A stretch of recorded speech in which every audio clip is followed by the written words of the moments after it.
कई चीज़ें हैं जो कि one has to look into it. ओम विश्वानि देव सवितुर्दुरितानि परासु यद भद्रं तन्न आसु।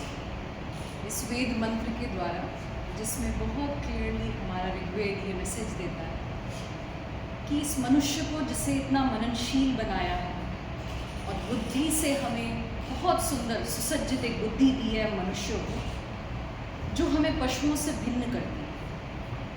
और इस मंत्र द्वारा ये बताया गया कि हे परमपिता परमेश्वर, हमारे जितने भद्र भाव हैं आप उनमें सदा ऊर्जा भरते रहें, और जितनी अभद्रता है यह सब में हर समय हर युग में सुर असुर ऊर्जाएं रही हैं।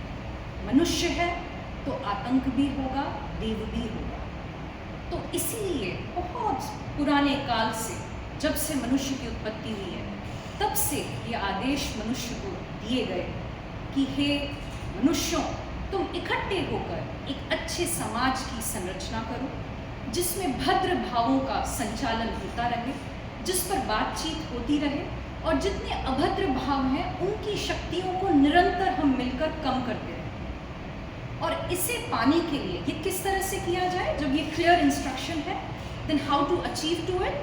अष्टांग योग द्वारा।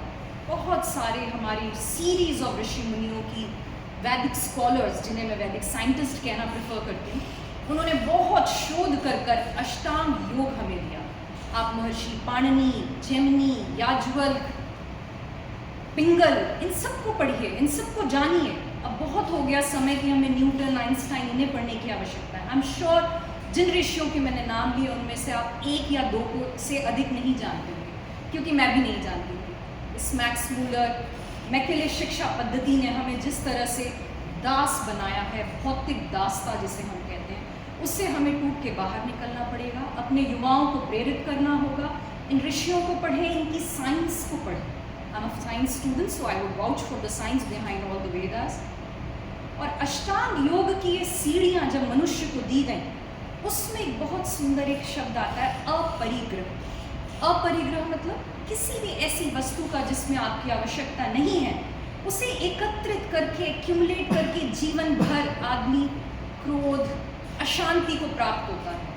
और इस अपरिग्रह से वो शांति आप स्थापित कर सकते हैं। जिस चीज़ की आपको आवश्यकता नहीं है, क्रोध की आवश्यकता नहीं है, निकाल फेंकिए। मोह की आवश्यकता नहीं है, जो एक्स्ट्रा है, लोड बन रहा है आपके ऊपर। मैं देखती हूँ बच्चों का मोह, माता पिता का मोह, पति का मोह, पत्नी का मोह, बहुत सारे ऐसे जंजाल हैं, इनको भी निकालिए। Material as well as non material, physical as well as emotional, these burdens to be let out. And when this Ashtanga yoga is the prescription to achieve to the higher goals, I think the gentleman like him gives us the practical example how to live that aparigrah in one's life. Is Ratan Tata's entire life dependent on? मुझे numbers देने की आवश्यकता नहीं है, आपने बड़ी सुंदरता से बताया। 60% यहाँ पे मनुष्य अपनी एक एक पाई के लिए गला रेत देता है, और वह दान में जा रहा है। और मैं आज बहुत सौभाग्यशाली हूँ कि आप जैसे लोगों के बीच में खड़ी हूँ, जिन्हें इन विचारों पर पूर्णता से विश्वास है। बहुत हो गया, अब हम अपने बारे में सोचें। आइए मिलकर एक ऐसे समाज की स्थापना करें जहाँ उच्च विचारों पर चर्चाएं की जाएं, जहाँ पर हम सब एक साथ मिलकर एक दूसरे को संबल देते हुए, सब में थोड़ी थोड़ी कमियाँ हैं, सब एक दूसरे को संबल देते हुए बहुत सुंदर समाज का, परिवार का, राष्ट्र का और विश्व का निर्माण करें। हम सनातन से हैं, विश्व हमारा है।